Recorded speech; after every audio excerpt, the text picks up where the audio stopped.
لقامشلوی روج آوای کردستانی به هزاران کس جبو مسوگر کرنا گارانتی کرنا مافین گله کرد دستور نویا سوری دا درکتنا خو پیشاندانی خو پیشانداران داخوازا اعتراف کرنا بناسنامه کردی کرن خواستن حکومت سوری اعتراف به زمان کردی بکه او کرد ببن شریک دستلاتی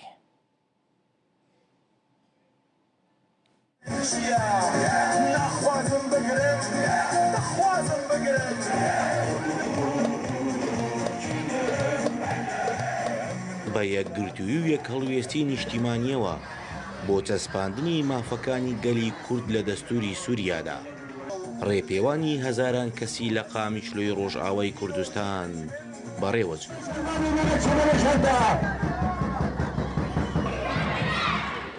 دایکانی شەهید وەک هەمیشە داینەمە و پێشەنجی کۆکەرەوەی دەنجی گەل بوو. بە مۆڕاڵێکی بەرزەوە داوای بەدەستهێنانی ئەو مافانەیان دەکردەوە کە ڕۆڵەکانیان لە پێناویاندا گیانی خۆیان سپاردووە.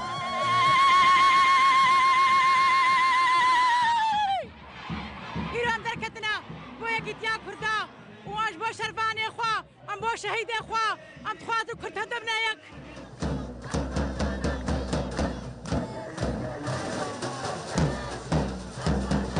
دانان بە گەلی کورد وەک پێکاتەیەکی ڕەسەن و مێژووی لە سووریا هاوبەشی ڕاستەقینەی دەسەڵات و بە فەرمیکردنی زمانی کوردی لە دەستوردا داواکاریە سەرەکیەکان بوون.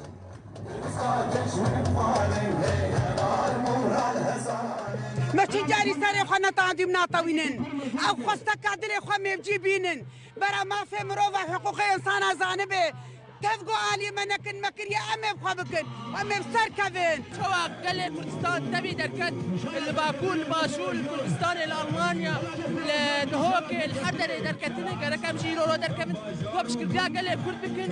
يكيد يا قلة كرد خوازن جوا هركز زانبه دولته نتوي باكور روجلات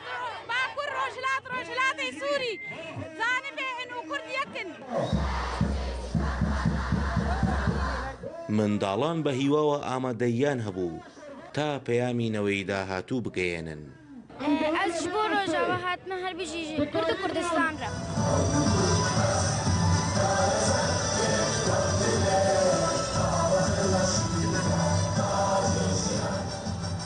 گەلی کورد لە ڕۆژئاوای کوردستان بە ئاشتی و دوور لە شەڕ مەبەستیان پاراستنی ناسنامەی نەتەوەیی و بەدەستهێنانی مافە سیاسی ئابووری و کەلتوریەکانیانە.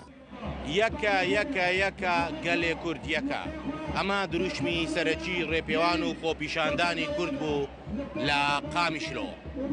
ئەوانەی لێرەن دەڵێن ناوەستین تاوەکو مافەکانی گەلی کورد لە داهاتووی سووریا و دەستوری سووریا نەچەسپێندرێت. ڕەنجە جەمال ڕوودا و قامیشلۆ.